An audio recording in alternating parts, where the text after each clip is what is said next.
of the Standing Committee on Foreign Affairs and International Development, conformément à la...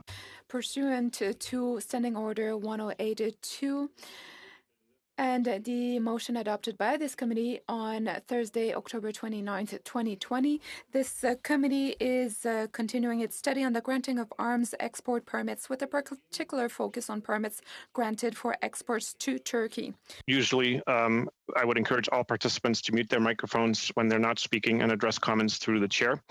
When you have 30 seconds left in your questioning or time, will signal you with this piece of paper. And interpretation is available through the globe icon on the bottom of your screens. J'aimerais maintenant souhaiter la bienvenue à nos témoins. I would like to welcome our witnesses, Bruce Christie, Associated.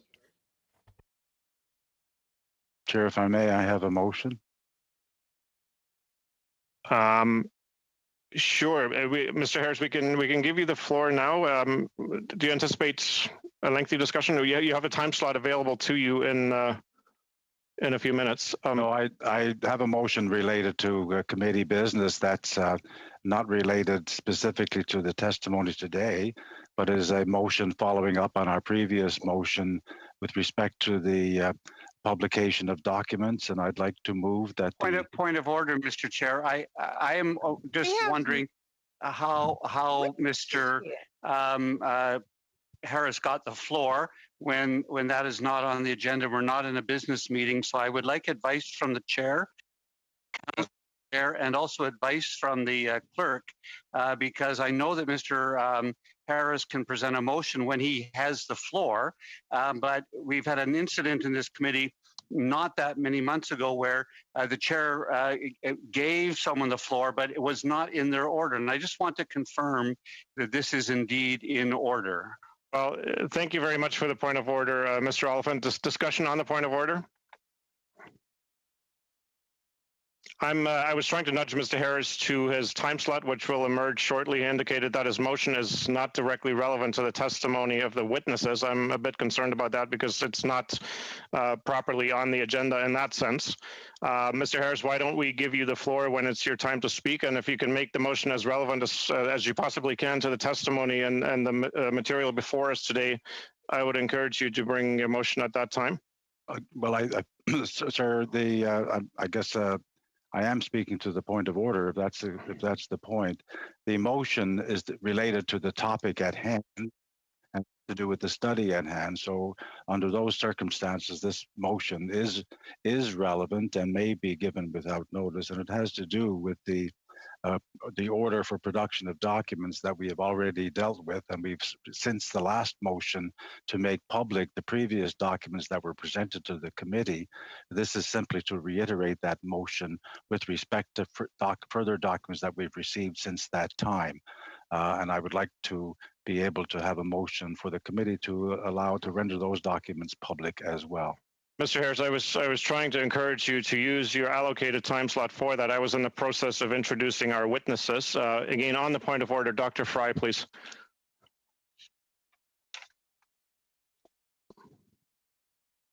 Dr. Fry, if it's on the point of order, I think you're on mute.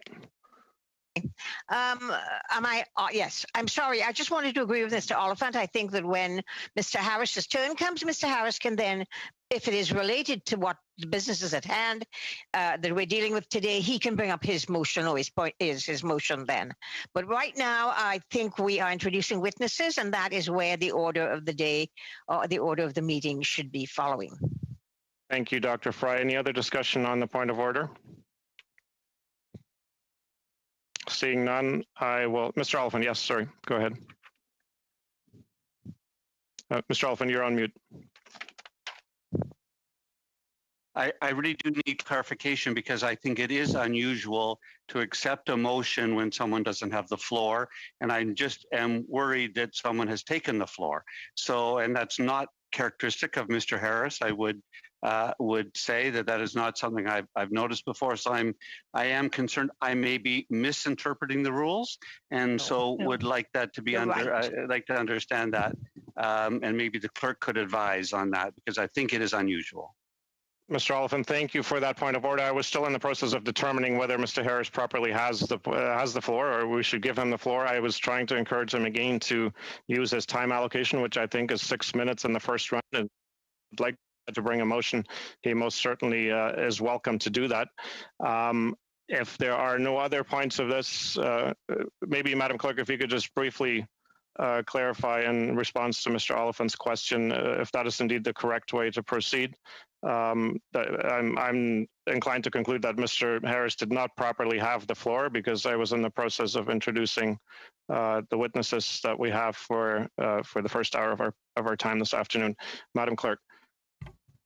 Thank you, Mr. Chair. If it is your ruling that Mr. Harris did not properly have the floor, then he would be unable to move the motion at this time.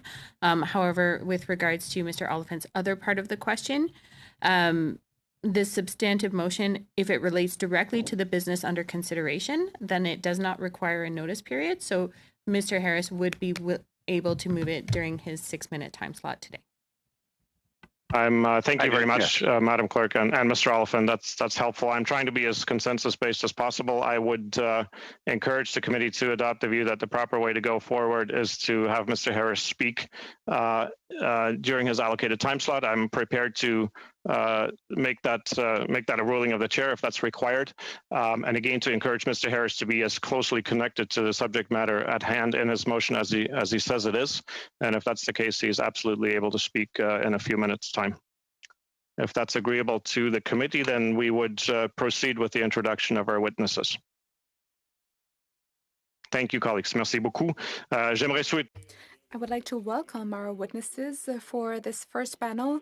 Bruce Christie, Associate Assistant Deputy Minister at Trade Policy and Negotiations. Sandra McCardle, Assistant Deputy Minister for Europe, Arctic, the Middle East and the Maghreb.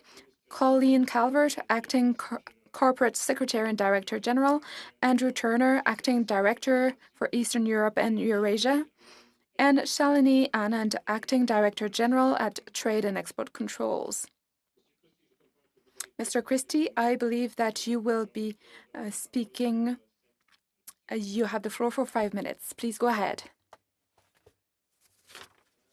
Mr. Chair and members of the committee, thank you for the invitation to appear today to discuss Canada's export control regime.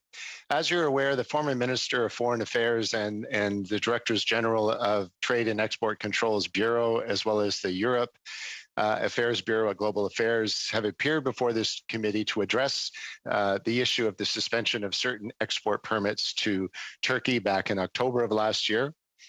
As Minister Champagne mentioned during his appearance before the committee last November, the government will take appropriate action should credible evidence be found regarding the misuse of any controlled Canadian good or technology.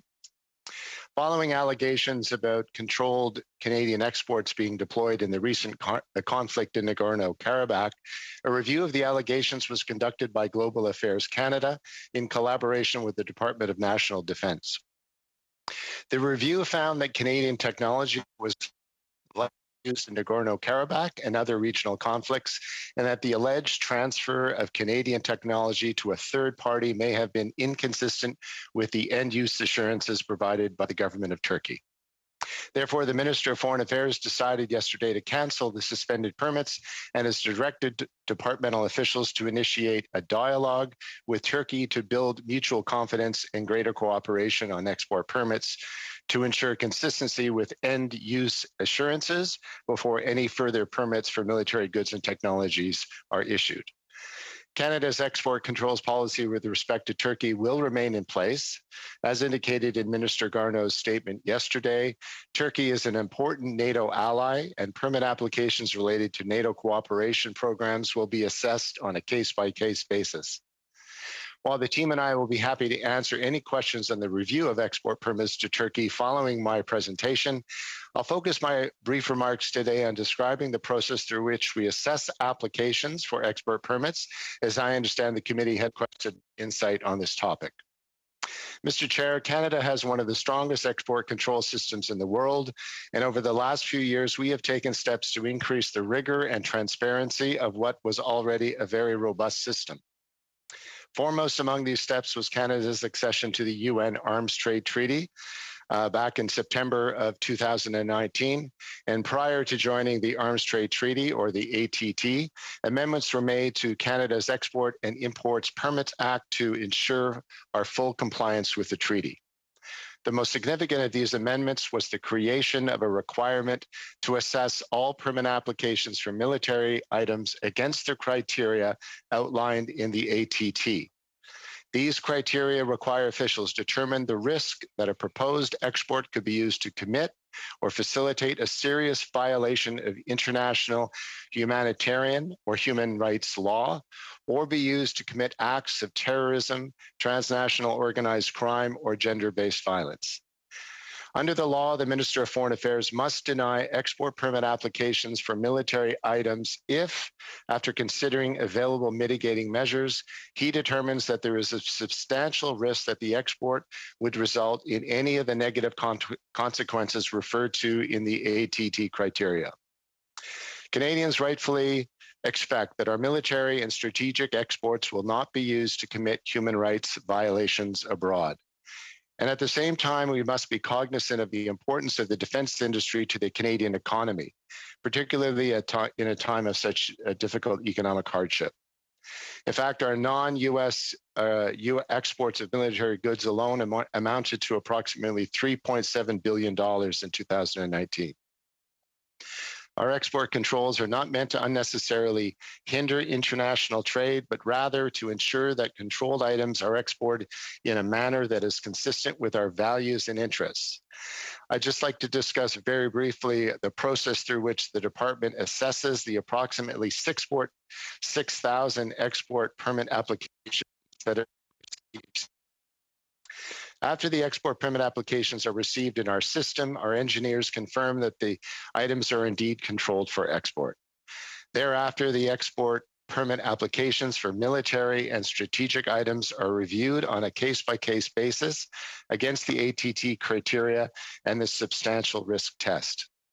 For proposed exports to low-risk destination, such as like-minded allies that are party to the same multilateral export controls regimes as Canada, a permit officer will assess the application through an analysis of the destination country against the ATT criteria. If this assessment identifies no concern, the permit will be issued at the official's level. For exports to all other destinations, or if concerns are identified for a permit to a low-risk destination, the application is sent for wide-ranging consultations. Consultation partners include geographic, human rights, international security, and defense industry experts at Global Affairs Canada, as well as our missions abroad, the Department of National Defense, and as necessary, other government departments and agencies. If no concerns are raised during the consultation process, the application is subject to additional management approvals to validate compliance with the review process. Thereafter, the permit application is provided to the Minister of Foreign Affairs in a weekly report for his review and consideration. If, however, concerns are raised by consultation partners, the application will be sent to an interdepartmental committee of senior officials for review. If the committee recommends issuing the permit, the application is sent to the minister for his final review and approval. If there is no consensus, or if the committee of experts recommend a denial of the permit, the application is submitted to the minister for his final decision. As you're aware, the Minister of Foreign Affairs also has the power under the Act to suspend, amend, or cancel any issued permits in light of any evidence that the items exported are being or will be used in a manner that is not aligned with Canada's foreign policy, defense, and security interests. It should also be noted that the introduction of a more rigorous assessment framework has led to delays in the processing of applications. These delays have been noticed by industry, which has been very vocal in expressing its desire for a more transparent, timely, and predictable system. We are now considering how we can streamline our assessment process while maintaining the level of rigor that is required under the law and that Canadians have come to expect. So with that, Mr. Chair, I will conclude my remarks, and we are happy to take your questions today. Thank you. Mr. Christie, thank you very much for your opening remarks, and thank you for being with us and your team as well. We will now go to our first round of structured questions, 6 minutes in length each, and the first series goes to Mr. Diot. Hello, thanks for being here, you folks. It's been alleged that the Canadian equipment that's been used in the Armenia-Azerbaijan conflict, which is the optical equipment for the TB2 drone. That's what we're talking about. So I'd like to find out what role the TB2 drones have played in the conflict. And are the WESCAM sensors an essential component to the drone, or can it be readily replaced by different components? Thank you for your question. Mr. Chair, the review determined the review of export permits to Turkey over the period of October to December of last year determined that the Turkish UAVs, or unmanned aerial vehicles, were used in the Nagorno-Karabakh region and as part of that conflict. Through the review of that Turkey permits that were used, there has been credible evidence brought forward that Canadian technologies were used in that conflict. Whether there are other suitable or appropriate technologies that can be fitted on Turkish drones, that's beyond my technical expertise, but I assume there are capabilities for other products to be or technologies to be used in those cases. Okay, thanks. What restrictions, if any, were placed on Turkey when we granted the export of the WESCAM sensors? Mr. Chair, as part of the export permit application process, the Canadian company working with, in this case, the Turkish consignee, was required as part of the export permit application to provide end user and end use statements in terms of how the technology, who would receive the technology in Turkey, and what the ultimate end use of the technology would be.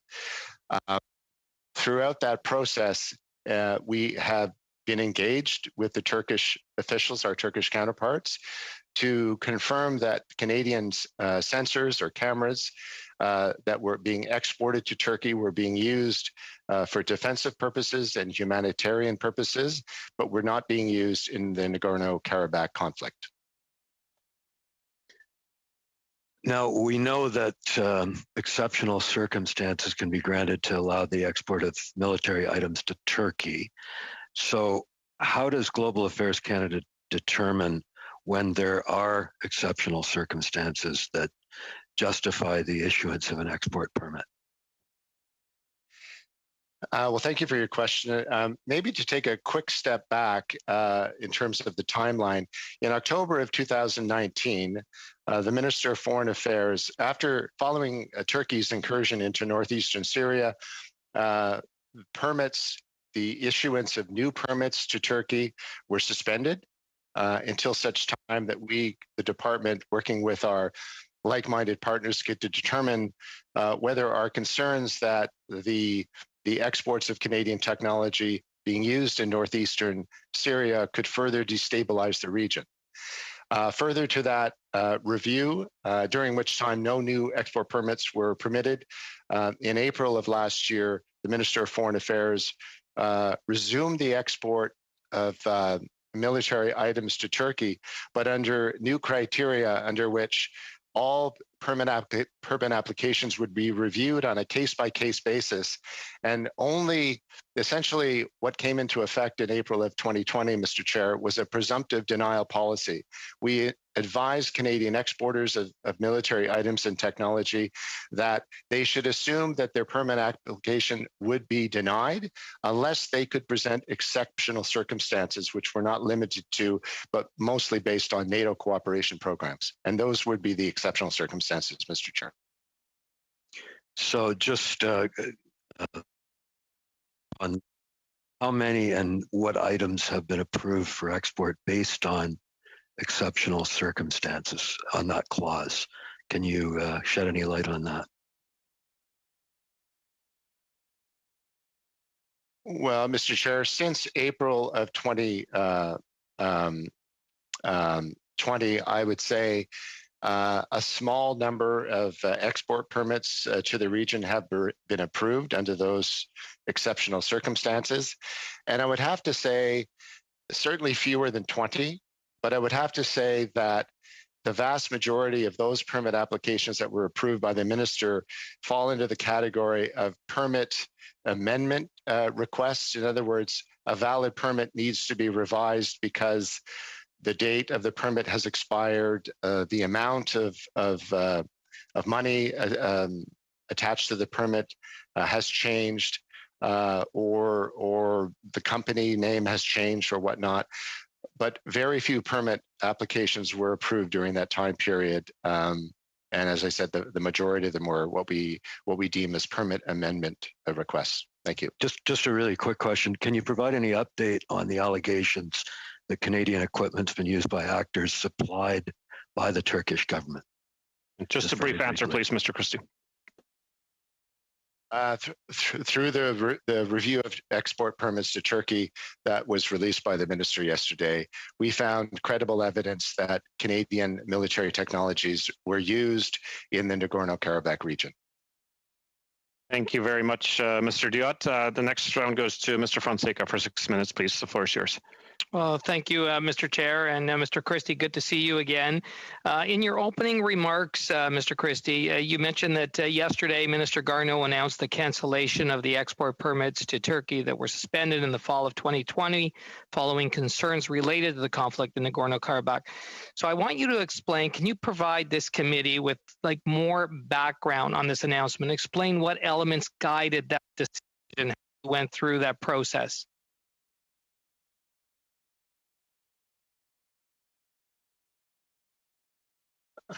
Thank you for your question. Mr. Chair, over the duration of 4 months during which the department conducted the review of export permits to Turkey, I should start by saying we didn't only review the suspended permits that were suspended in October of last year by Minister Champagne, and those were the permits that were suspended because they were relevant to the conflict that had started up in the fall of last year in Nagorno-Karabakh. All permit applications during the review were looked at. So first of all, we held consultations across the range of federal government departments that, as I mentioned in my opening remarks, the Turkish permit review was conducted in collaboration with the Department of National Defense, but we also collaborated with other federal government departments and agencies, for example, or the Canadian Security Establishment when required. We looked at the final report of the panel of experts on Libya. We looked at some of the media reporting that had come out during the conflict, including the video footage that was produced that showed that one of the Turkish UAVs or drones was downed in the region, and photographs or video footage was taken. We analyzed that video footage as well. We spoke to the Canadian companies who were responsible for the export of those technologies, and we also assessed all of those criteria, all of those in all of that information against the Arms Trade Treaty criteria that I mentioned earlier. We also talked to our like-minded partners. We also reached out to the Turkish government and the Armenian government to help us conduct the review. Unfortunately, they did not provide information that helped us in the minister making his final determination. But of course, we also looked at the reports provided by Project Plowshares in making a final recommendation to the minister. Thank you. Well, thank you for that. It sounds like it was very thorough, very comprehensive in terms of that review. Can you explain now Canada's evolving policy with regards to these controlled exports to Turkey over the last number of years? Because it sounds like there has been quite an evolution to where we are today. Thank you very much for your question. And Mr. Chair, yes, there has been an evolution since, as I mentioned earlier, the Minister of Foreign Affairs suspended permits to Turkey back in October of 2019 following Turkey's military incursion into Syria. In April of 2020, our export policy, permit policy to Turkey evolved further, where we only approved permit applications for military or strategic goods on a case-by-case basis, and only if they follow or fit into the exceptions related essentially to NATO cooperation programs. And as I mentioned, in October of last year, the Minister of Foreign Affairs then suspended relevant permits to Turkey relevant to the Nagorno-Karabakh region that had flared up in September of last year. And during that time, no export permits to Turkey were issued. And further to an assessment of the situation in Nagorno-Karabakh, we now, well, as a result, the suspended permits have now been canceled by Minister Garneau yesterday. So those permits are no longer valid. The companies have been advised, and the actual export permits have been canceled in our system.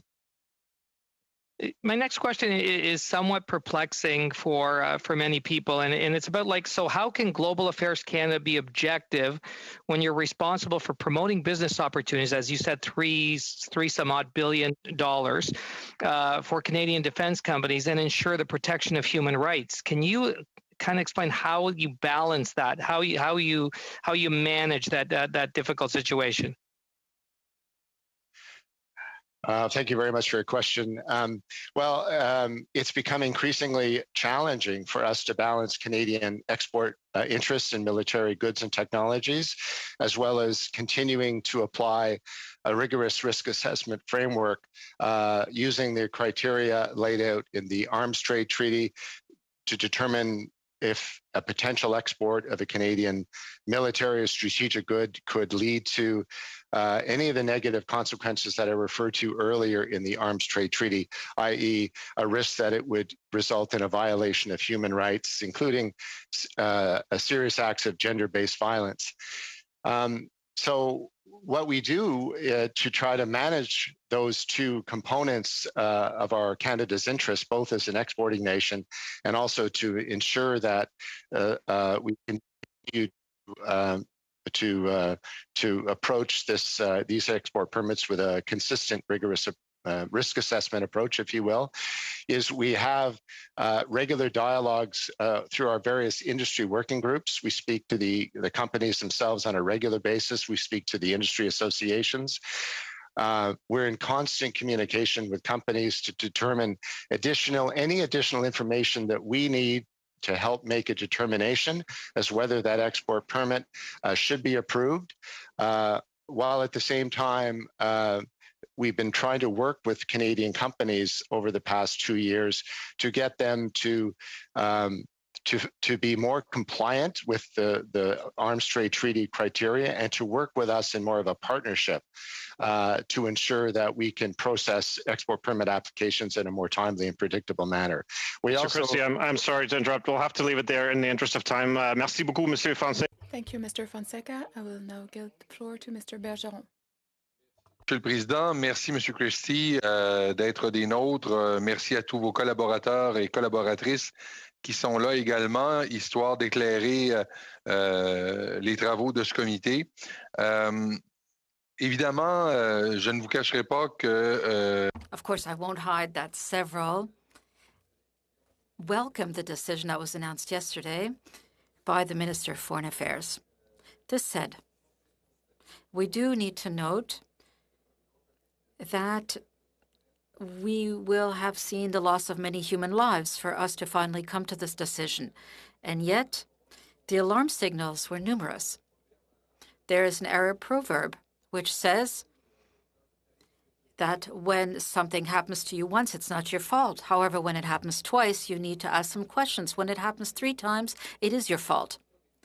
And in the case before us, you emphasized in October 2019 there were questions raised following the incursion of Turkey in northern Syria. In December 2019, an expert group of the United Nations on Libya submitted a support to the Security Council of the UN, indicating that Turkey regularly has supplied weapons to the parties in the Libyan conflict, sometimes in a blatant way, without even bothering to hide the origin of these weapons. And further, there is the Nagorno-Karabakh conflict, where there was authorization of the use or export by us of a number of materials, including, as we know, some that were used to make drones that were used not only in Libya, but as well they were used in the Nagorno-Karabakh conflict as well as in northern Syria.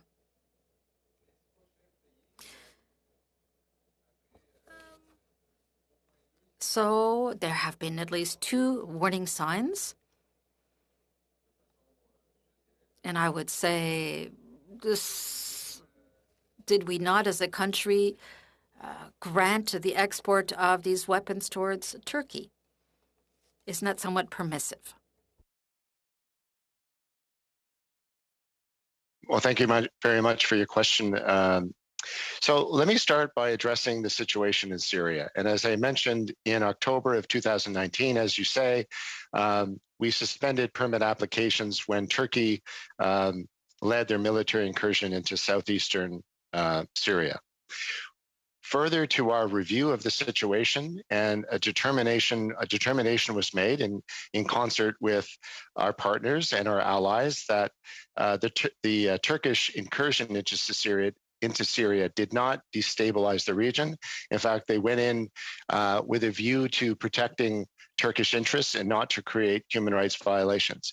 But when we assessed the permit applications and whether they had contributed, we didn't look at whether human rights violations had been impacted in the region. We looked at whether the Canadian technology attributed to any human rights violations or any violations of international humanitarian law. The Export-Import Permits Act and the Arms Trade Treaty criteria that are now enshrined in the Act, we do not have the legal forthright to look look at human rights violations writ large, but we look at whether human rights violations were caused as a result of the Canadian export of military technologies. In the case of Libya, Mr. Chair, we were aware that at the time that the situation, first of all, recognizing Turkey as a NATO partner, that Turkey was dealing with some very serious defense and security issues in that entire region, including in Libya and Syria. And at the time, we determined through this review that was released yesterday that there may have been credible evidence as well that the Canadian referring to, the sensors, the cameras, were used in that region as well. But prior to that, we had no evidence that any Canadian military exports or any technology exports were being used for offensive purposes in Libya or in violation of our Arms Trade Treaty criteria. Thank you. Merci. Thank you. As Mr. Fonseca has indicated, you also stressed in your presentation that despite everything, we need to try and maintain the Canadian trade interests. However, in a meeting with Canadian parliamentarians, a Turkish diplomat who is here in Ottawa candidly admitted that Turkey no longer really required this material by the L3 Harris Westcan that was produced by them, because apparently they were able to develop their own products in-house by no doubt copying Canadian technology. So while maintaining Canadian commercial interests, trade interests, have we not harmed the Canadian trade interests to the extent that now we have a country which has simply copied the technology that it is incorporating in its own weapons? Thank you very much for the question. Mr. Chair, the member raises a very interesting point in that when in October of last year, when former Minister Champagne instructed us to suspend the export permits relevant to the Nagorno-Karabakh region, the vast majority of those permits were related to the sensors or cameras that were being exported to be affixed onto the Turkish drones.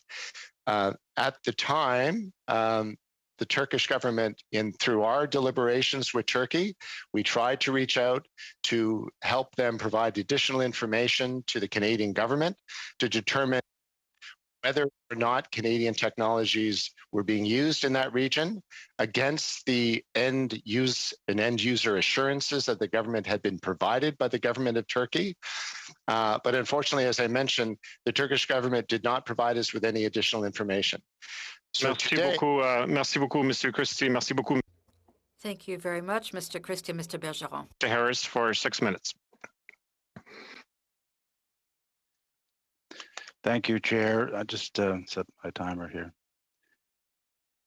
So, I'm very interested, Mr. Christie, in your comments about apparently the department's lack of knowledge that these Westcam sensors were being used in the Baker BT2s that were TB2s rather, that you didn't know. Is the department didn't know that they were being used in this, because it seems to be common knowledge, in fact, open source knowledge, that these drones were built and designed around the Westcam sensor.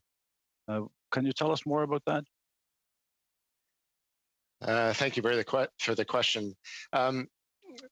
When these allegations came forward from various sources, in the media, through the Project Plowshares report, and through other information sources, Minister Champagne instructed us to suspend those permits while we did a review of the allegations. But I'd have to say, looking back at the conflict, the Nagorno-Karabakh conflict has been in place for several years, but it had been dormant for several years. It wasn't until September 25th of last year when the fighting resumed in the Nagorno-Karabakh region. And literally days later, Minister Champagne, when we met with him, he instructed us to suspend those relevant permits. So I would say it would be a question of days before the minister took action. And in fairness, as I said, that region had been dormant. The conflict, the fighting had been dormant for several years. It erupted rather quickly. So there was no evidence prior to that our technologies being exported to Turkey were being used. But that's not consistent, sir, with the memorandum called the Memorandum for Action, approved and signed on behalf of the Deputy Minister of Foreign Affairs on September the 2nd, which recommends approval of a blanked out number of applications for permits, during which it talks about the various precedents which referred to the Turkish an April memorandum, May 2nd memorandum, noting that Turkish-built drones using L3 webcam optical systems were the key to the Turkish air campaign in the Syrian region. Also reference to, since that approval was granted back in 2013, we have included the L3 export permits application, and they are listed in Annex A. Since that approval was granted, Turkey has continued its military engagement in Syria, Iraq, and Libya, and take a strong stance in favor of Azerbaijan during recent fighting. So it was clear that, and it also suggests there's other activities in the Mediterranean, all of which could increase the risk of the drones being used in conflict. So I'm a little concerned about you saying that you had no use, A, that there was Westcam sensors in these drones, and B, that you had no knowledge that this activity was likely to lead to the use of these drones in conflict. Well, Mr. Chair, we were relying at the time, and I may turn to my colleague, Ms. Anand, for any clarification on this point. But at the time, we were we were making our determinations and our recommendations to the minister based on the intelligence we had at our disposal at the time, and based on the end user assurances that were provided to us by the Turkish government. In other words, the Turkish government assured us that they would not be using these Canadian sensors. We knew they were being used for their own drones that they were building in Turkey, but we had no evidence that they were being used that contravened our commitment under the Arms Trade Treaty, that those technologies were being used for offensive purposes. Ms. Anand, do you have anything else to add to my answer? Perhaps we can leave it there for now, because I do have a number of other questions. You mentioned that the only exception seemed to be for NATO-based operations. This is after the 2nd of April, when without notifying the public of the full exceptions, that the NATO operations were part of it. But we see that in the same memorandum I'm referring to, that there are at least 6 exceptions noted, 5 more in addition to the NATO operations. So I don't think you're giving us the complete story here, Mr. Christie, if you're limiting your exception to the NATO operations. Isn't that correct? At the time, Mr. Chair, the approval for use of Canadian technologies was, as I said earlier, was being assessed on a case-by-case basis. And the exceptions we looked at were that they were used for exceptional circumstances, not limited to NATO cooperation programs. They could also be, the permit application could also have been approved if they were to promote Canada's humanitarian interests in the region, but also in cooperation with allies in the region. Since those permits have been canceled by Minister Garneau, the exceptional circumstances have been further refined only to refer to NATO cooperation. Thank you very much, Mr. Christie. Thank you, Mr. Harris. We'll go into our second round of questions now. These are 5-minute allotments for the first 2 anyway, and leading us off is Mr. Chung. Thank you, Mr. Chair. Thank you to our witnesses for appearing. I have questions for Mr. Christie. You said something to Mr. Harris that I found surprising. You said that the conflict had been dormant for many years, and it wasn't until September 25th of last year that the conflict re-erupted after years of dormancy. But last summer, in July, there were clashes taking place between Armenia and Azerbaijan. In fact, if you do a simple Google search, there were literally hundreds of news articles reporting these clashes, and it made it its way into mainstream Western publications like Forbes and the New York Times. And so I'm surprised that the department wouldn't be aware of these clashes that were taking place last July in the Caucasus. And the other thing I'm surprised about is that the clashes themselves, the reports on the clashes also included lots of reporting on the use of drone technology in these clashes. And in fact, for example, just one example of many articles, in Forbes magazine, David Hambling reported on July 17th that Bayraktar drones, Turkish drones, were being used in the clashes between Armenia and Azerbaijan last summer. And so I'm surprised the department wasn't aware of these clashes. I'm particularly surprised when I was reviewing the documents from the department that in the briefing note to the Minister of Foreign Affairs about his meeting with his Turkish counterpart on September 17th, there is zero mention of the clashes in the Caucasus that involved Turkey. We know that it was widely reported that Turkey and Azerbaijan have been participating and cooperating in these clashes. There had been large-scale joint military exercises between Turkey and Azerbaijan. And yet in this briefing note, again, there's zero mention of the clashes in the Caucasus. It's a briefing note of September. The bottom of the document's just dated September 14th, and it was for a meeting that was to take place on September 17th between Minister Champagne and his Turkish counterpart. There's references to the conflict in the Eastern Mediterranean between Turkey and Greece. There's mention of many other issues in the region, but no mention of the clashes in the Caucasus. Was the department aware in September of the July clashes in Nagorno-Karabakh between Armenia and Azerbaijan? Thank you very much for your question. I'm going to refer the question to my geographic colleagues, but maybe they can provide more of an explanation in terms of the nuances between what I've said in terms of the battles or conflict resuming in September 25th versus the clashes that took place, as you point out, during the previous summer. Okay. Yeah, I'd be interested to hear. Was the department aware of the clashes in July? Sandra, can I turn it to you or Andrew? Sure, happy to add my view on that, Mr. Chair.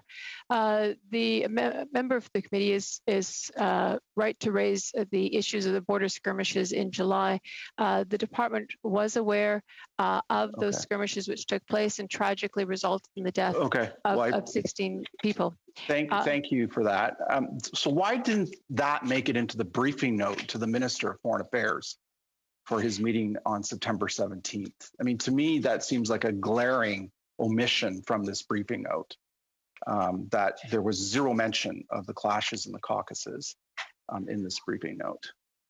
Mr. Chair, the clashes which took place in July 2020 did take place against a backdrop of rising and falling tensions between Armenia and Azerbaijan over the Nagorno-Karabakh region, which have lasted for many years.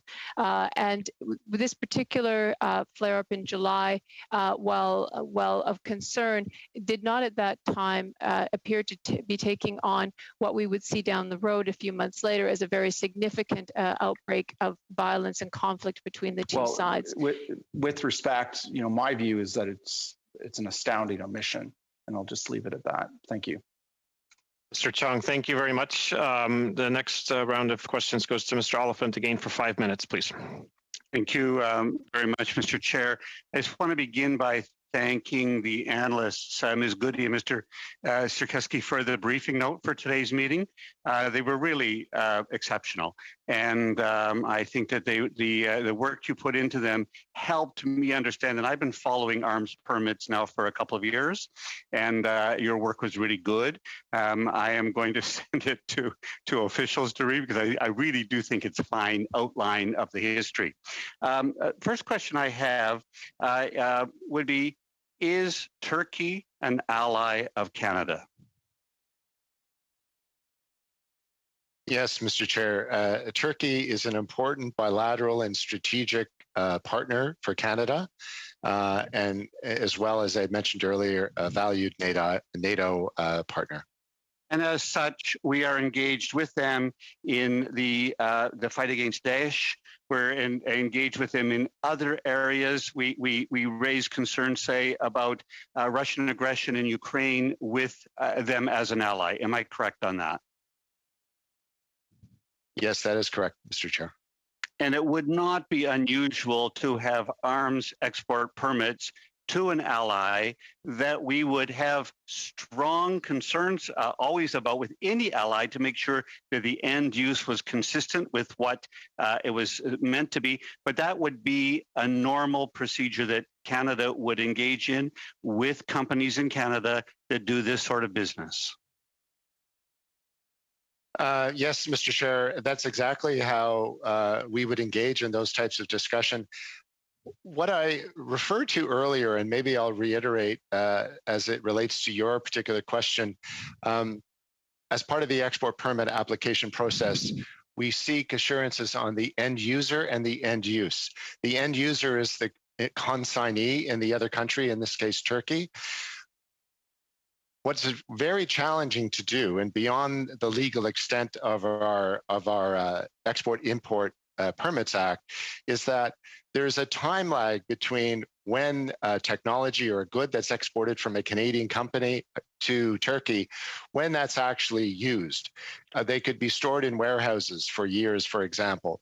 And it would be very challenging for us down the road to make a determination as to, in this case, the technologies that were, for which we found credible evidence that were used to determine how that relates back to a particular export permit application. So we attempt to be vigilant on that. We work with other allies. We get information from NGOs. We do our own intelligence gathering to attempt to keep as current as possible. I see you're nodding, so I will accept that as a yes. With respect to Turkey, however, we began to perceive a problem, and Minister Freeland, when she was Minister of Foreign Affairs, opened the door to that problem, and we now see in our briefing notes that since that time, in October 2019, we have had concerns about Turkey, even as an ally, and we have put them on notice, in layperson's terminology, in a number of ways, including finally Minister Champagne acting very urgently upon evidence in October and November of last year with respect to these particular pieces of equipment. Is that a fair characterization of it? Yes, it is. Okay. And right now, the minister had several options with respect to the suspension of the permits, which are a 5-year period, I understand, for a permit. They were suspended. He could have reinstated them. He could have amended them. He chose to cancel them, and which is a fairly strong action, I would understand. That is correct, Mr. Chair. After we conducted the review of Turkish export permits over the last 4 months of 2020, we provided a series of options to Minister Garneau for his consideration. He could have canceled the permits, as he did. He could have continued the suspension of those permits while we continued our due diligence to determine the validity of the end-use assurances, or he could have canceled them and reinstated them under separate conditions. But he chose to cancel them. He did something else as well, and I understand that he also has signaled to Turkey as an ally, as a NATO partner, we want to engage with them in a discussion to rebuild the confidence we need to have before we can go back to a presumption of good use. Right now, we have a presumptive denial, and we've asked them to engage in a conversation, in a dialogue, to reprove that they will act in good faith. Am I correct on that? Yes, that is correct. Minister Garneau, in his discussion with his Turkish counterpart yesterday morning, before the announcement was made, he expressed his intention to instruct his officials to initiate a dialogue with Turkey, to build some kind of a dialogue mechanism to bring up our assurances that there's more validity or a higher degree of assurance in the end use and end user statements. Thank you very much. Thank you, Mr. Oliphant. Thank you, Mr. Christie. I'm just going to thank Mr. Christie for your ongoing work. This is tough work. Thank you for doing what you do. Thank you very much. Monsieur Bergeron, la parole est à vous pour 2 minutes et demie, s'il vous plaît. Mr. Bergeron, you have the floor for 2.5 minutes. Yes, I'd like to follow through on the logic that we've just heard. It's all the more important to request assurances that are more solid from our Turkish ally, especially when we have asked them for clarifications previously, and these were not provided. On the other hand, also to come back to Mr. Oliphant's line of questions, I think we can say that our Turkish ally has turned back these arms, and these were possibly weapons developed thanks to Canadian technology against another ally who helped us to fight Daesh. Of course, I'm speaking about the Kurds in the eastern part of Syria. This said, Mr. Chair,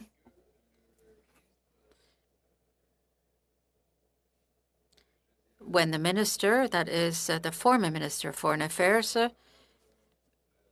as advised by Foreign Affairs and by civil servants, decided to suspend the arms weapons permits towards Saudi Arabia.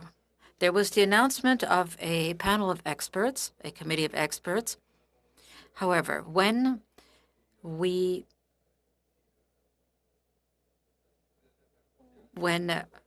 GAC appeared before the committee in last November, we were told that the makeup of this panel of experts had yet to be defined. So Mr. Christie told us in his presentation that they often consulted people from the outside, and I imagine that this expert committee should be consulted. But who can you consult when you wait so long before you put in place an expert committee, which precisely is there to advise the minister to that effect?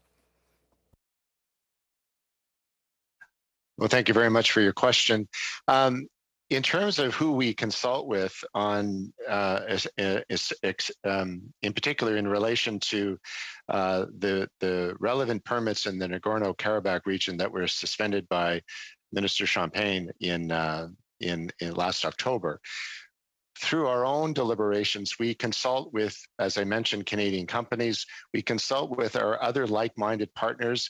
We benchmark, since we signed on to the Arms Trade Treaty, we do a regular benchmarking in terms of how Canada implements the criteria or the obligations to us under the Arms Trade Treaty against other countries. And we find through those deliberations, we're very closely aligned with the majority of our European counterparts, for example. They're all slightly different. In terms of your reference to the creation of an Arms Trade Treaty Advisory Panel, yes, Minister, as you point out, Minister Champagne announced the creation of this panel last April. And we have been working in consulting with others to determine the terms of reference, the mandate, the composition of the membership of the panel. And the panel, as recommended, would be composed of academia and private sector representatives, as well as non-governmental organizations. Their role would be to advise Canada not just on how we're implementing the Arms Trade Treaty, but on how we continue to benchmark that. In terms of when that will be announced, that will hopefully be announced soon. Mr. Christie, I'm sorry, we'll have to leave it there. Monsieur Bergeron, c'est votre temps. Désolé. The final round of questions goes to Mr. Harris, please, for 2.5 minutes. Thank you. Thank you, Chair. I just would like to add to what Mr. Chong had to say earlier about the knowledge of global affairs as to what was going on in Nagorno-Karabakh in relation to what was available and knowledge. First of all, to point out that the knowledge of the censors in the government's own report released yesterday, it does indicate that Baker's product catalog lists the Canadian censors as the exclusive sensor technology for Baker's UAV as per its catalog. This leads to the conclusion that Canadian sensors have most likely been deployed on Baker's TB2 UAVs. So that's sort of there on the public record for some time. But so I don't know why the confusion would exist in the government's mind about that. Also in June and July, there were, this is from the government's own report on page 5, there were media reports in Turkey that the Azerbaijan was buying these drones from Turkey, and also that the Turkish Defense Industries president said that Turkey will always back Azerbaijan with its UAVs, ammunition, missiles, and electronic warfare systems. Now, I note that this is in the government report, and of course, which is fine, and I'm glad that they made that available. But this would have been available to the government in July, and the other information available as well. I don't have very much time, Chair, for a further question and answer at this point because of the 2.5 minutes, but I will take some of my time to move a motion, and the motion is that the committee render public the documents provided to date by Global Affairs Canada pursuant to the order for the production of papers adopted on October 29, 2020, and reserves the right to be granted unfettered access to the unredacted documents upon request to officials at Global Affairs Canada in accordance with that motion. Mr. Harris, thank you very much. The motion is in order in that it matches the subject matter that is currently under discussion. I invite colleagues for discussion and debate on the motion using the virtual raised hand feature, please. I believe all of us are today virtually connected. So if colleagues wish to speak to the motion, if you could please signal that by using the virtual raised hand feature.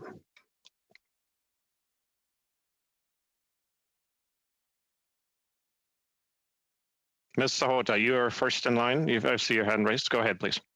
Not so much speaking to it, but I just wanted to ask whether an emailed copy could be sent to us.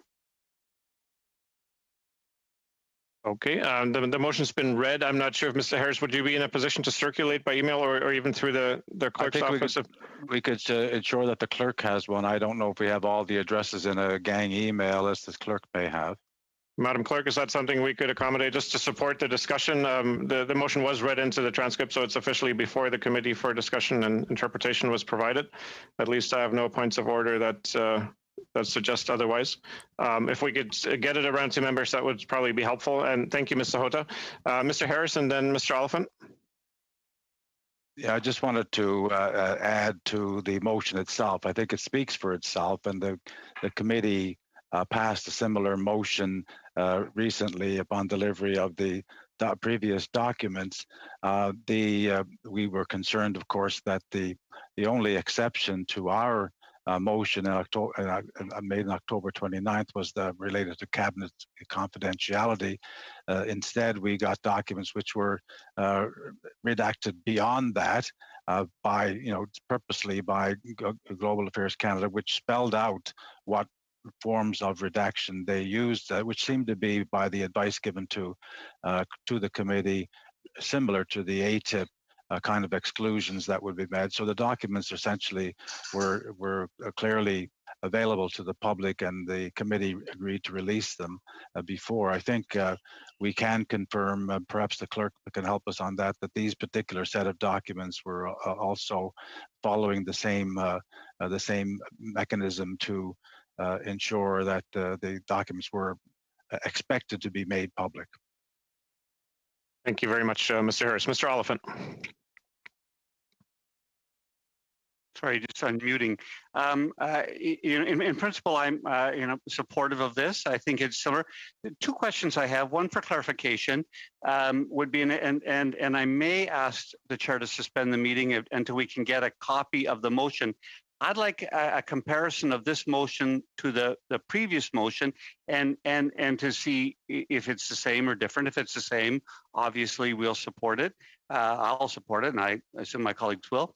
But the second question is, I wanted clarity, and I don't have the blues in front of me, the record of proceedings in front of me. Did the last motion only apply to the documents that we had received to date?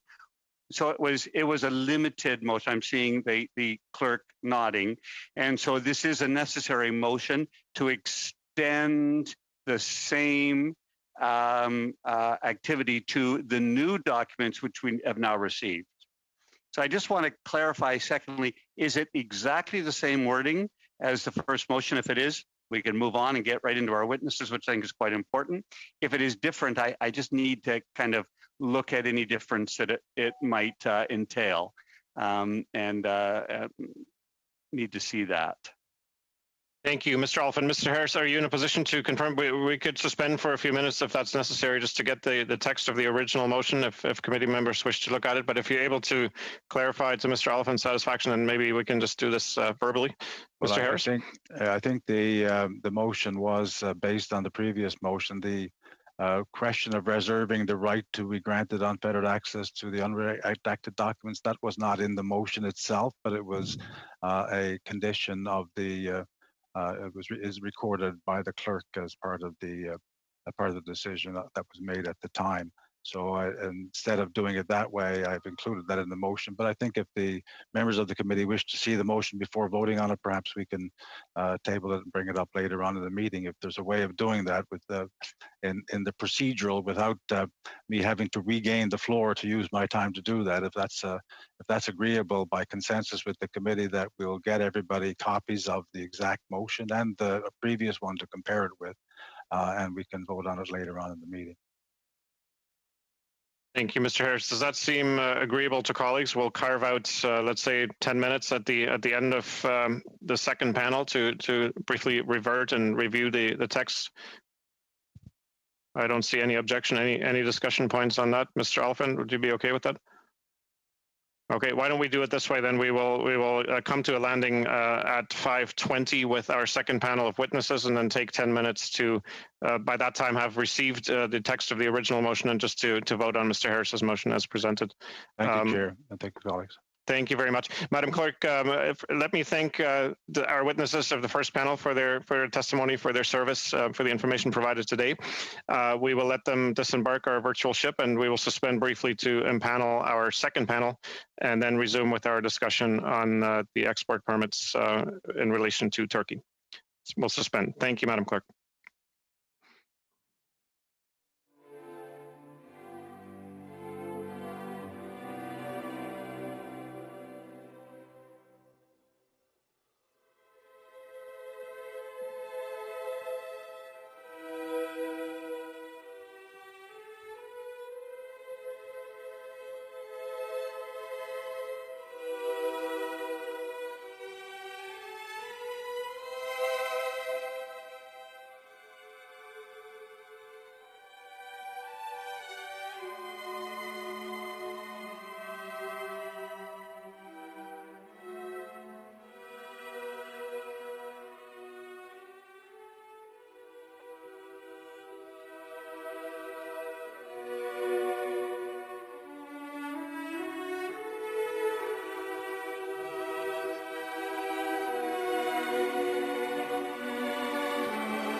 Proceed with our study on the granting of arms export permits with a particular attention to Turkey, and our second panel this afternoon. Pour la gouverne de nos nouveaux témoins, j'encourage tous les participants à couper. I would invite all witnesses to mute their microphones when they do not speak, and please speak through the chair. Once you have 30 seconds left, I will show you this piece of paper. Interpretation services are available. Just click on the globe icon at the bottom of your screen. I would like to welcome our witnesses, Dr. Besma Momani, professor at the University of Waterloo. And Dr. Christian Leuprecht, Professor, Department of Political Science, Royal Military College of Canada. Dr. Momani, we will ask you to lead off. The floor is yours for 5 minutes of opening remarks.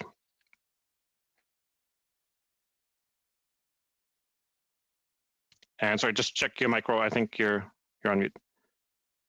It's been a whole year and we're still doing that. So thank you, everyone. I'm very happy to answer questions more so about Turkish foreign policy and certainly the regional context. But I'd give a little bit of background to some of the issues that I think we're speaking to today, which is the export permits, of course, to Turkey. And I'll leave a lot. My friend Christian is going to add some more to the context of utilization of the particular systems that are in question. But I thought I'd just give a little background to some things that I think are important to note. Now, of course, between Armenia and Azerbaijan, the two countries had a very short conflict very recently. And we've talked a lot about the fact that Turkey had given the Azerbaijanis a advanced arsenal. I think it's important to point out that Armenia has by virtue of its relative economic situation, it hasn't really had a chance to update much of its arsenal, and so it's really been composed primarily and entirely almost by very old systems, mostly Russian rockets. Whereas the Azaris, because they've had a lot of oil wealth, as many of you may know, has been able to really invest in the past 20 years in having not only a very diverse arsenal of weapons, but more importantly, modern ones. So that includes missiles, rockets, and certainly drones.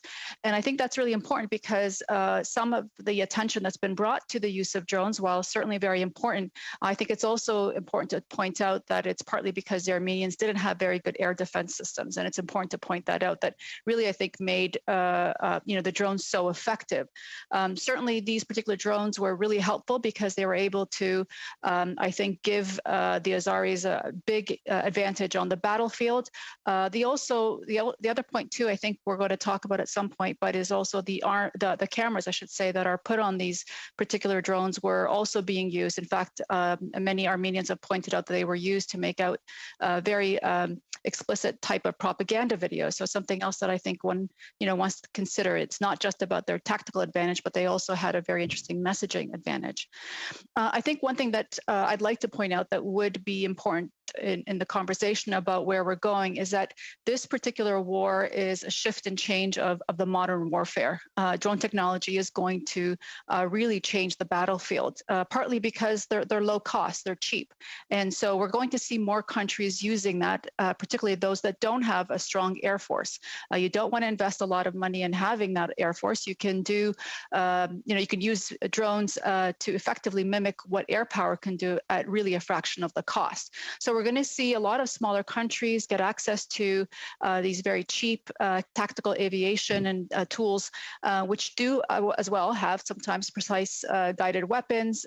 They can be very effective because they destroy much costlier equipment, such as the tanks, the vehicles, artillery units, and so forth. Some say that these drones were effectively able to wipe out approximately a third of the Armenian tanks, so it really did have a big impact on the battlefield. Similarly, in terms of where this technology is, it's pretty widespread in terms of the Turks, the Chinese, and the Israelis are all in the business of exporting drones. It should be pointed out, though, that Turkey, while is, of course, manufacturing it and has been in the past, I'd say, decade, really investing very hard in trying to up its game in terms of its own indigenous industry of armaments. The key thing here with these particular drones, most of the software has to be imported. So it's not yet in that space that it can really say it's completely indigenous without importing parts to basically stand on its own. So hopefully that is helpful to folks here. Lastly, these particular drones have been used in, of course, the Azari and the Armenians, but it also has been used, as others pointed out, in the Libyan civil war. And as well, we know that it's been used to support the Syrian rebels and also targeting Kurdish insurgents, both inside Turkey with the PKK and inside Iraq. And I'll leave it there. I'm very happy to answer any questions. Thank you very much, Professor Momani. We'll now turn to Dr. Kilford again for 5 minutes of opening remarks, please. Thank you very much, Mr. Chair and members of the committee for the kind invitation to speak today. I'm speaking to you from the unceded Coast Salish territories here in Victoria. I hope I can be of assistance today in answering any questions you may have. By way of background, besides writing and providing commentary on Turkish and Middle Eastern issues, I also served in the Canadian Armed Forces for 36 years. Including time as commanding officer of 4th Air Defense Regiment. So I have a fairly good understanding of air defense, air warfare, and the use of drones. I also served in Afghanistan for 1 year. And between July 2011 and July 2014, in the rank of colonel, I was our Canadian Defense Attaché to Turkey with cross accreditation to Azerbaijan. I retired from the Canadian Armed Forces in September 2014, and I was last in Turkey in November 2019. So to prepare for today, I had a chance to look at all the documentation that you had, especially as it relates to the WESCAM surveillance and target acquisition pods on the that are used on the Bayraktar TB2 drones. So there's no question that after decades of on-again, off-again arms embargoes placed on Turkey by many of its NATO allies, that the country has built up a significant indigenous arms industry. And much of it is overseen by the government's Turkish Armed Forces Foundation and the Presidency of the Defense Industries, which are both, and this is really important, I think, directly controlled by Turkey's President Recep Tayyip Erdogan. Turkey's recent military assistance to Azerbaijan in the recapture of Armenian-held Azeri territory is just one example of how far their indigenous arms industry has actually come. And I would argue that the use of the Bayraktar drones arguably contributed to Azerbaijan's success more than any other capability in their inventory. Now, when it does come to Turkey, I can't think of any armed forces anywhere in the world that is currently involved in so many armed conflicts, either directly or indirectly, other than Russia. And Russia, for example, has recently warned Turkey to stop selling drones to Ukraine, no doubt worried they might tip the military balance in Ukraine's favor.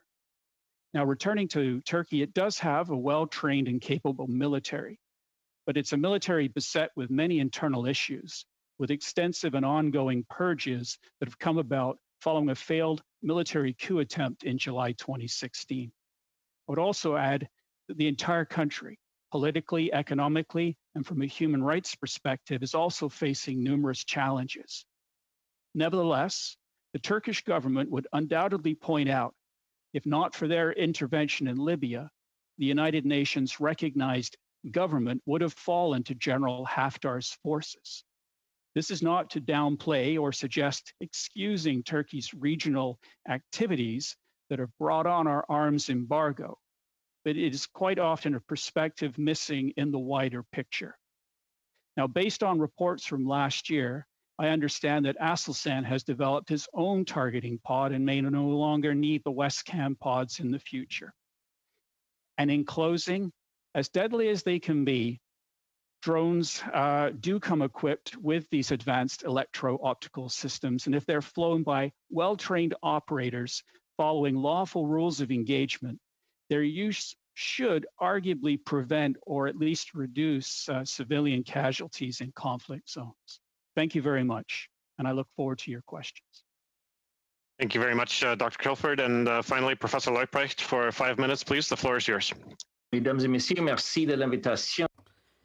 Ladies and gentlemen, thank you for the invitation. I'll be presenting in English, but feel free to answer your questions in a language of your choice. Today, as far as I can tell, is to have a constructive conversation about the robustness of our export control system and whether there's opportunity to provide more certainty in the future with regards to the system that we have.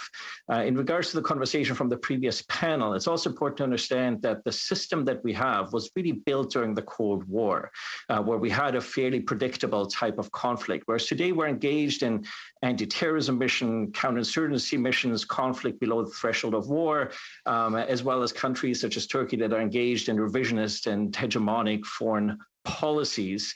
And so the system is obviously struggling to cope with this much greater diversity of conflict. What's at stake is inherently a controversy always over defense export.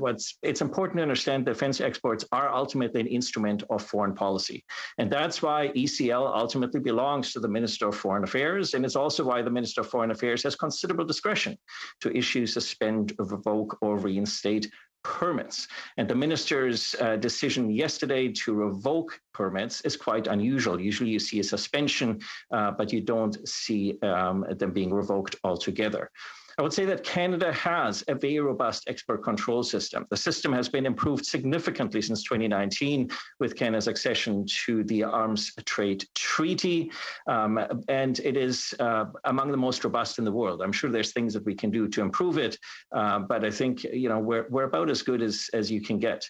Now, the system works because it's multilateral. So we decide with other countries what is to control and how we're going to control it. So the question is, was this a failure of the export control system? Well, so Canada would have never allowed this type of equipment to be exported to the third party in question, that is to say, Azerbaijan.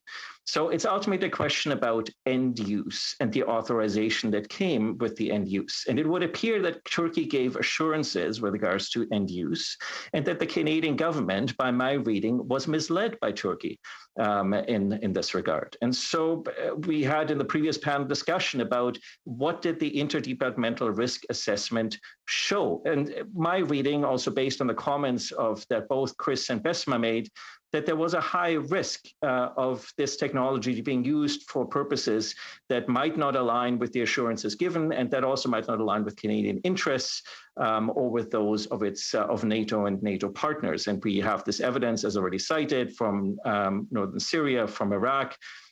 So the ECL work, this is ultimately then a question about the minister's discretion. And the reason why this conversation is so important, yes, it's about technology and drones and human rights, but ultimately, Canadian technology here fundamentally changed the geostrategic status quo. And it changed it in a way that was not in Canada's interests and not aligned with NATO interests. And so Canada inadvertently aided and abetted a change in the geostrategic status quo. And so we need to ask ourselves harder questions about the export of technology that might have those sorts of implications. And that ran counter to Canadian and NATO interests. And I think the risk assessment should have shown this. The problem, of course, as the ADM pointed out, is that it's hard to tell the onset of this type of conflict. That could be weeks, months, or even years away from when a permit is granted. But of course, we know that Turkey was openly egging on Azerbaijan and that there was already extensive military cooperation. So what could have been done to avert this? Well, one option is post-shipment verification. In my longer submission to this committee, I lay out 4 options of what could have been done. I'm not sure any of those 4 options would have made a big difference. But what would have made a difference is that we are selling this technology to a region where we have had embassies in neither Yerevan nor in Baku. So that meant we had to rely on our embassies in Moscow and in Ankara to provide us with the intelligence and sort of the strategic assessment. And so I would say that if we're going to get engaged in these types of exports into high-risk areas and regions, we need to make sure we also have our own representation on the ground. And I would say that it is embarrassing for the government of Canada that the Globe and Mail sent a journalist to investigate, but we didn't have diplomats on the ground to investigate. And that's where we need to ask ourselves some hard questions. 2 points to finish on. There was concern about the redactions in the documents provided.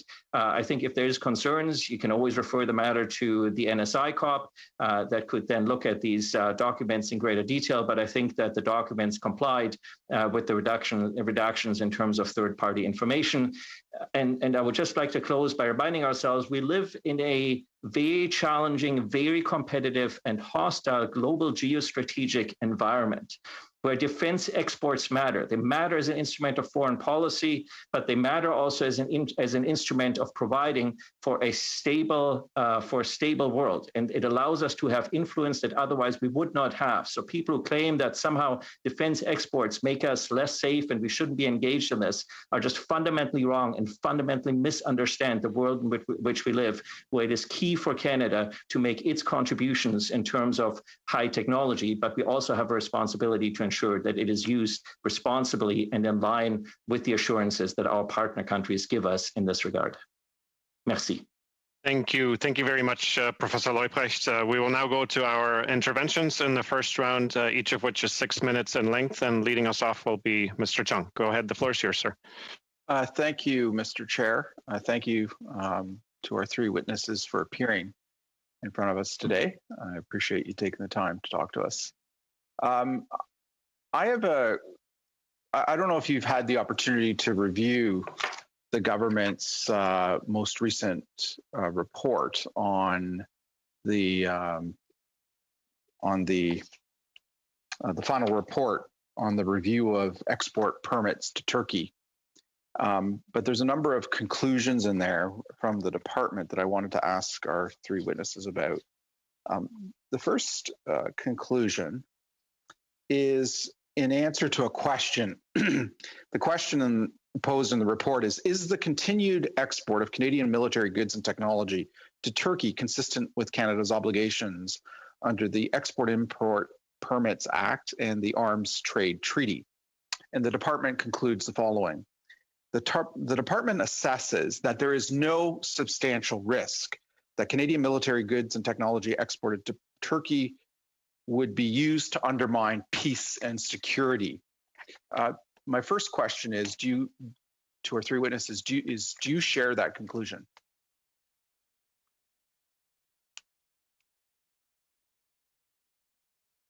Mr. Chong, I'm happy to weigh in, and I would suggest that that's a conclusion reached based on the criteria that that Mr. Christie laid out. But I think what I'm trying to put forward in my submission is whether we are assessing against the right criteria, and we actually need to have a broader geostrategic understanding as to the implications of technology, and perhaps our criteria are framed too narrowly in arriving at the conclusions that we did. So I do not question the conclusions by our colleagues in the Department of in Global Affairs Canada. I think that's a tough job, and I believe in their professionalism and competency. Are the, just following up on your answer, are the criteria too narrowly defined because of the framework legislation, the EIPA, or has the department too narrowly defined the criteria? Good civil servants will always try to work within the authority provided by the legislation. And so I think there's perhaps opportunity to revisit either the legislation or the interpretation of the legislation as it is provided to the departments when making their assessments. But I think in light of my remarks about the changing nature of conflict that my colleagues have echoed, there is perhaps the need to have broader geostrategic potential implications of Canadian technology as part of the assessment. Okay. And I'll quickly add, if that's okay. Yeah. Absolutely. And so on that question, I think it's a really important one. I think you have to ask where the technology is being used. So, I mean, I think in Libya, in some way, yes, because it is supporting the internationally sanctioned government. In Syria as well, it's certainly being used to fight back ISIS and to certainly, I think, defend the Syrian people against Russian incursions. I don't think so within Iraq. I think its war against the PKK has come with a great deal of human rights abuses, despite the fact that the PKK are pretty terrible themselves. In Iraq, I would say yes, certainly they've really been very helpful supporting the Kurdish government of Iraq, and they've also been very much fighting ISIS as well there, supporting us. I think in the recent conflict, Nagorno-Karabakh, no. It was a frozen conflict. I think peace and stability would have been best to keep it frozen. Certainly, there's lots to be said about the fact that most of the population were ethnic Armenian, even though I think by international law standards, perhaps the territory did belong to Azerbaijan. But for the people on the ground, I don't think you can measure that as keeping peace and security. Well, thank you, Dr. Momani, for that answer. You know, in the report on page 14, you mentioned human rights abuses in Iraq, particularly against the Kurdish minority. The report concludes on page 14 that, quote, taking into account the considerations set out below, and after a review of United Nations and other open source reporting, the department assesses that there is no substantial risk that Canadian exports of military goods and technology to Turkey would be used to commit or facilitate serious violations of international humanitarian law. So that would seem to be a different conclusion than the one you've just outlined with respect to the Kurdish minority. The other interesting thing in the report is that the report also concludes, the department concludes, that these military exports would not undermine peace and security. It concludes that overall, these exports would contribute to regional peace and security, despite some recent instances that warrant some concerns. And finally, it concludes that there is no evidence to suggest that Canadian exports of military goods and technology to Turkey have had any significant impact towards destabilizing the region. There seems to be a bit of a disconnect here between the conclusion, some of the conclusions in the report, and what we know has been taking place over the last 2 years on the ground in the region. It seems like I'll just put it out there, it seems like the entire process by which these permits are risk assessed and approved seems to be broken within global affairs.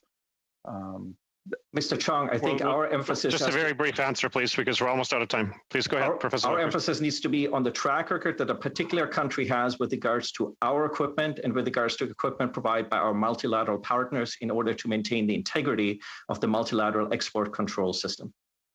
Thank you. Thank you very much, Mr. Chung. Mr. Fonseca, 6 minutes, please. The floor is yours. Well, thank you very, very much, Chair, and thank you to our panelists. And we heard from the first panelist in the first round that through GAC that Canada reviews over 6,000 export permit applications per year. And so that's it. And then we heard that they do quite an extensive review. There's a policy. There's a process in place. It looks very thorough, in terms of what we heard. I wanted to ask the panelists, and this could be to any one of the panelists. So how many other countries use independent oversight of sales and permits of military exports? How many countries do that? Like in the world? What do you understand by independent oversight? Well, independent oversight, as we heard from Global Affairs, and do they ever do the other countries put the human rights lens as we do on those permits? So as you're probably aware, there's 4 international regimes now with the ATT that added a 5th qualitative measure on the regimes that are currently in place.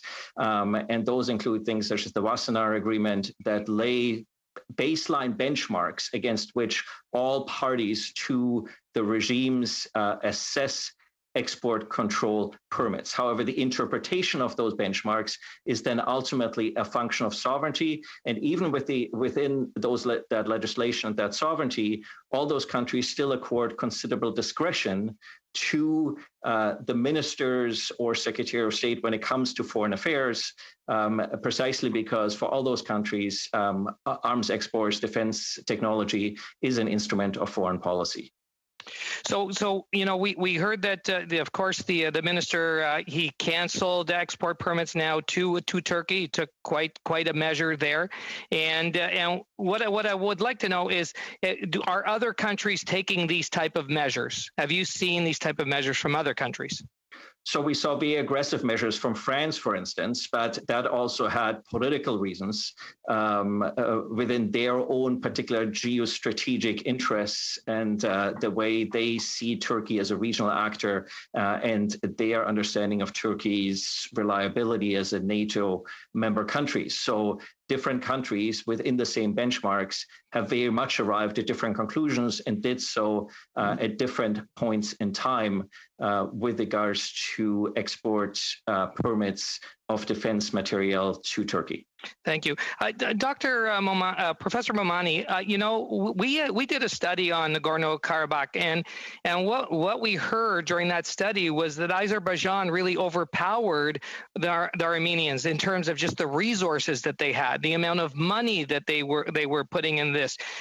Can you give us a little bit more insight into that in terms of Azerbaijan and the Armenians?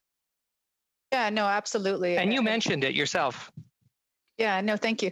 No, absolutely. They've been really acquiring a number of weapon systems for the past, I'd say, 10 to 15 years. And in fact, many were sort of wondering what was the reason for the stockpile. And it seemed to be that, yes, for those who are watching the region, thought indeed they were going to try and take back this region as a result. So they've been investing very heavily. They, of course, have been buying mostly Israeli technology and a little bit of Turkish technology, but most of their weapon system are mostly Israeli.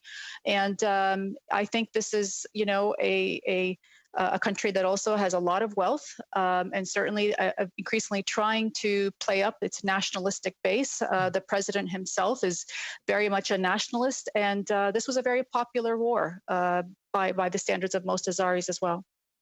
Yeah, so they would have brought in tens, hundreds, maybe thousands of weapons from many different places. You said Israel, other places around the world, but many places, thousands of weapons. You know, when we're talking about a few cameras that came from Canada.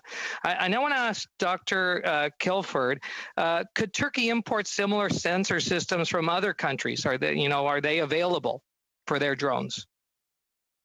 Yeah, they absolutely. Thank you for that. And yes, they could. There are other manufacturers, but they prefer to have the Westcam. I think the Westcam has obviously grabbed huge market share around the world because it's a very, very high quality product. I wouldn't put it past the Turks to also develop their own systems. I think they're on track. It's one thing when they say that they don't need us. Reality probably is that they still do. So they may say they have their own capability, but I reckon they would just love to have our Westcam cameras back on their drones and keep using them. So they could search out other suppliers. Yeah, and there are many, as you heard, there are many weapons right around the world. I want to ask you, Dr. Kilford, could you provide us with some examples, because with your insight from the region on Canada-Turkey-NATO cooperation programs? Yeah, I think it's not. We don't have a tremendous amount of cooperation. But when you look at Baghdad, the NATO headquarters that's been training the Iraqi armed forces over the last 2 years, Canada was in command. Turkey was second in command, so we were working very closely with the Turks. That just gives you one example where there is cooperation. So yes, there is, but probably I wouldn't say it was a large amount of cooperation. Okay. So what was that question I had right here? And I apologize. Mr. Fonseca, just very briefly, we've got time for a very, very brief question and answer. Okay, I'll just pass the time, Mr. Chair. Thank you. All right, thank you so much. Merci. Monsieur Bergeron, la parole. Mr. Bergeron, you have the floor for 6 minutes. Thank you, Mr. Chair. I'd like to thank our witnesses for their extremely enlightening testimony for the work before this committee, which puts into perspective the viewpoints that have been put forward by our civil servants just a few moments ago. And if I may, what we hear from our civil servants are, in fact, two things. First of all, it is clear that when it comes to issues with selling weapons to Turkey, a country like Turkey, is that Turkey is a member of NATO. And I think that if Turkey were not a member of NATO, it would be far easier for Canada to rule on the sale of weapons to these countries. And the other point that, in my mind, is something that we can draw from the comments we just heard from Global Affairs Canada, is that we still don't quite see the changes taking place in these countries. But contrary to what Dr. Momamni told us, Mr. Lupprecht, in your document, you have indicated that the Turkish intervention in Libya runs counter to NATO's policies. That is, in the past, Turkey has adopted a sovereign policy whose objectives run against the objectives of NATO. And from my own interpretation of this is also the case for Syria, or in Syria, rather, where the Turks, in fact, turned against the Kurds who previously were our allies against Daesh. So I'd like to hear you speak to this change of paradigm that we are apparently seeing now. The fact that Turkey in the past has always been a somewhat turbulent ally in NATO and is becoming more so given the changes that we're seeing in the country itself. Turkey is pursuing a revisionist foreign policy. And from time to time, this policy rhymes with our interests and is consistent with the objectives of NATO, and sometimes that is not the case. However, Turkey doesn't ask NATO or Canada which policy it is to pursue. For example, the one put in place in Libya. From time to time, the interests match, and sometimes they do not. And that is something we need to take into account. Turkey often acts in a much more sovereign and unilateral fashion than most of the other member states of NATO.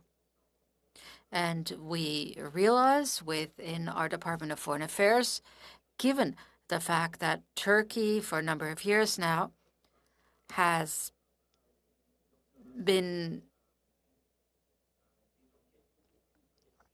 undertaking very specific investigations regarding the arms exports permits compared to what other members of NATO do. So what you were saying has already been taken into account by the minister and by civil servants when it comes to the permits that have been granted.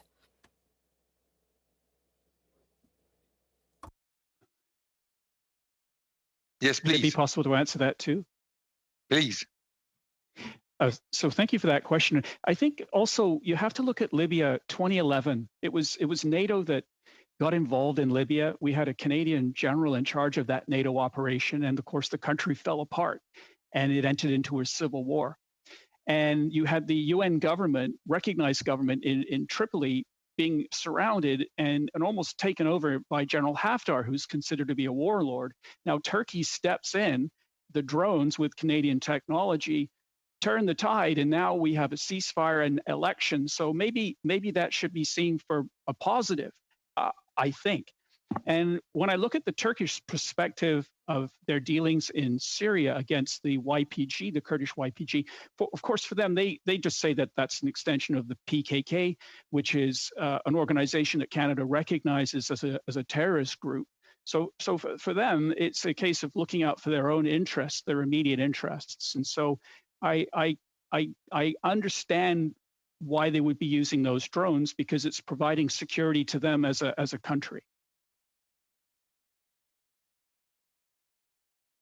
I'm a bit concerned about the equivalence that Chris is drawing here, because clearly the NATO intervention had an international umbrella of agreement that was not granted to Turkey in terms of its own intervention. To the contrary, there's strong disagreement between Turkey and the European Union and countries such as Turkey and France that includes everything from the Turkish intervention to Turkish arms exports to Libya. So I think there are limits to the equivalencies that can be drawn here.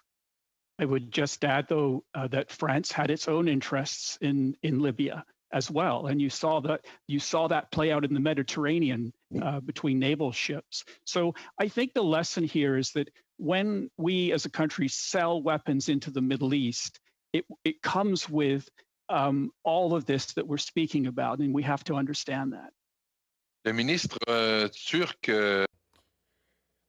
The Turkish minister, that is the Turkish government, has indicated, that is Foreign Affairs Turkey, has indicated that Canada has a double standard approach, saying that Canada does not mind exporting arms to countries that are militarily involved, for example, in Yemen, when one of the biggest humanitarian crises is taking place for the century. So should we then listen to the Minister of Foreign Affairs of Turkey when he says that we're applying a double standard to arms exports? Je crains que de nouveau. I fear that, again, this is not necessarily an equivalency, because Saudi Arabia has provided assurances, and of course they have to be verified when it comes to arms exports. But we need to check whether or not there is going to be any abuse of these assurances provided, such as we see with Turkey. To date, from what I know, they use weapons for which they have obtained Canadian permits. They have used these weapons in agreement with the terms according to which these permits were granted for exports to Saudi Arabia. Thank you very much, Mr. Bergeron.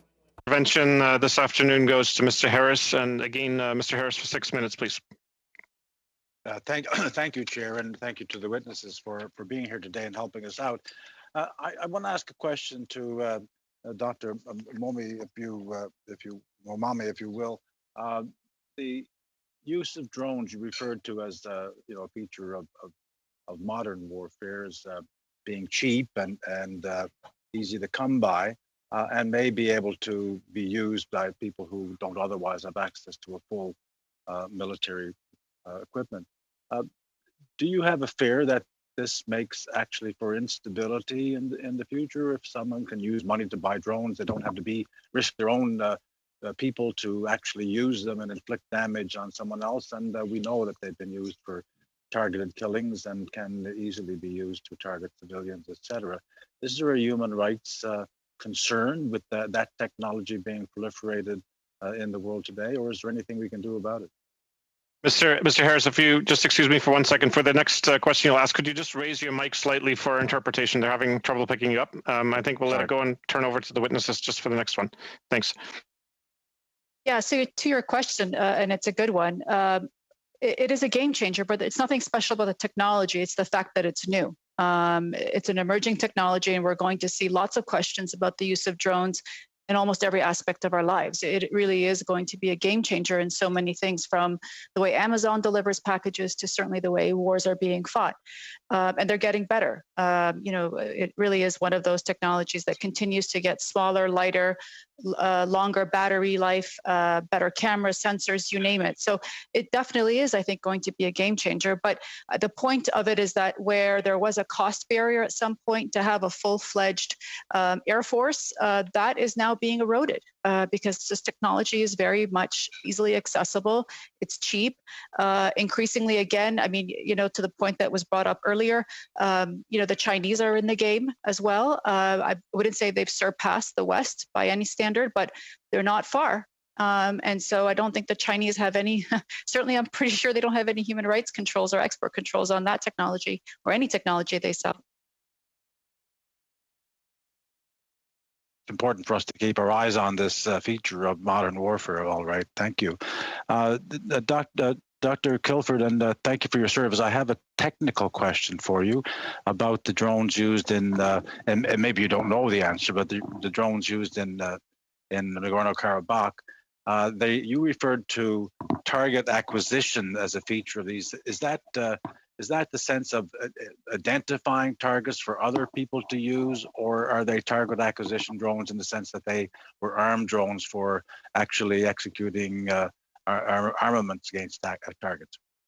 Oh, thank you for the question. So the Bayraktar TB2 drones, they can loiter overhead up to sort of 24, 25 hours. They have surveillance capabilities on board, but they also have 4 weapons hardpoints. So that also means that once they identify a target, that they can also launch a rocket or a missile against that target. So it's a total package.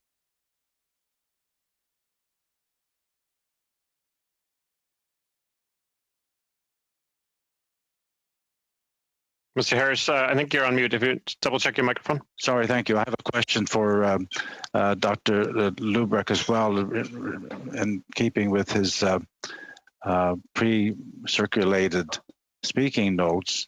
You make a reference to the public information available based on what Turkey's actual involvement and other activities that were going on. It says, since it's public information, there's little doubt that the interdepartmental risk assessment provided to the minister on this particular matter would have flagged that the granting of this particular permit was a high-risk proposition. At the time, Turkey was already conducting military exercise with Azerbaijan and encouraging Azerbaijan to change the status quo by military means.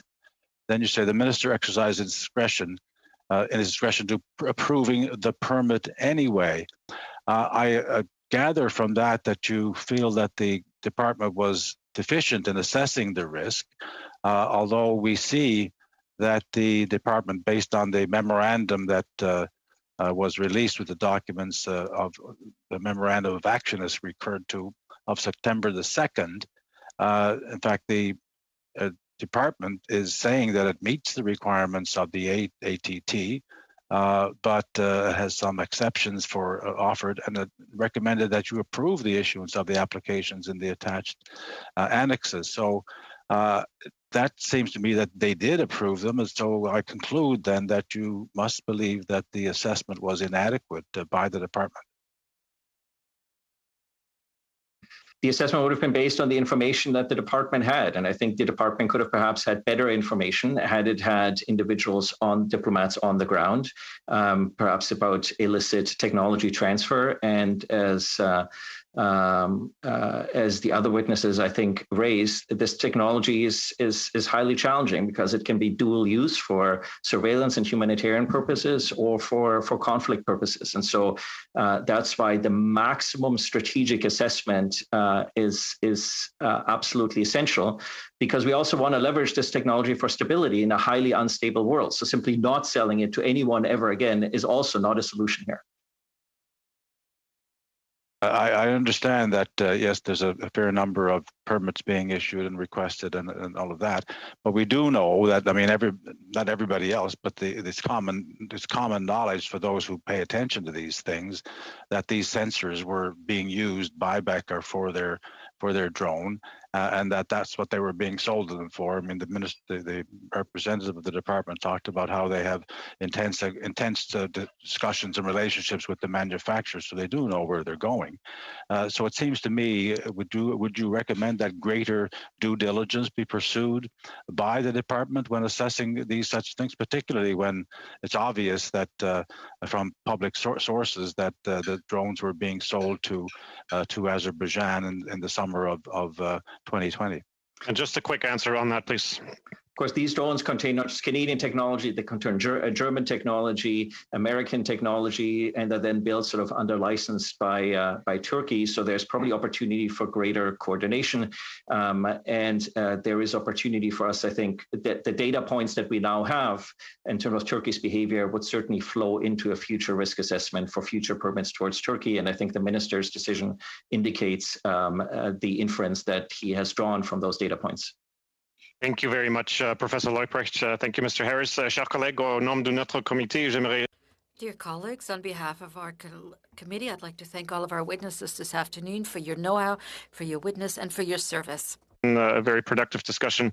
We will let you disconnect. We have a little bit more to discuss on Mr. Harris's motion, but thank you for your presence this afternoon, and stay safe, and we'll see you again.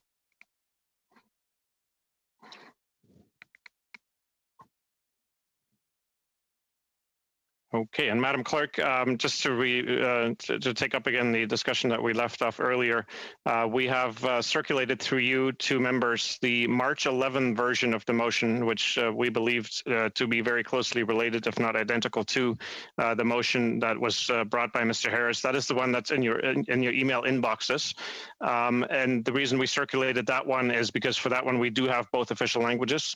Mr. Harris, I'm wondering if I could resume the discussion by asking you just to reread your motion with interpretation being provided, and then colleagues can follow along and form their view as to how similar the two motions are.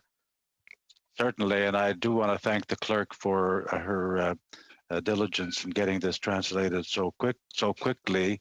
That's much appreciated. So that, and I'm glad that all members have both matters now before them in both official languages, and thank you for enabling that. They are almost some of the first sentences is exactly the same, that the committee render public the documents provided to date by Global Affairs Canada pursuant to the order for production of papers adopted on October 29, 2020. The second sentence is slightly different because I didn't have the text of it in front of me, and I was trying to paraphrase it, but what I came up with was similar, but not exact, and the wording of the new motion is also, the second sentence is, and reserves the right to be granted unfettered access to the unredacted documents upon request to officials at Global Affairs Canada in accordance with the motion. Thank you. Thank you very much, Mr. Harris. Any further discussion on the motion? And if you could just, colleagues, if you could use the raised hand feature as we did in the previous segment. Mr. Oliphant. And just see a microphone, sir. Sorry. I like the wording of the original motion better, but this is fine so that we don't extend a long time. I think that we're fine with this. I'm fine with this motion, and I suspect the Liberals will all vote for it. Okay, colleagues, any other discussion, any other debate on the motion presented by Mr. Harris? I don't see any hands raised at the moment. I just want to make sure that nobody is experiencing any technical challenges that would prevent that. Okay, seeing none, colleagues, is it the will of the committee by unanimous consent to adopt Mr. Harris's motion as presented? Any opposed? Carried. Madam Clerk, we've approved the motion. Colleagues, I thank you for the indulgence this afternoon. We're finishing a bit early, but we've had a fulsome discussion with our witnesses. Please keep safe, and we stand adjourned until our next meeting. Merci beaucoup. Bonne journée.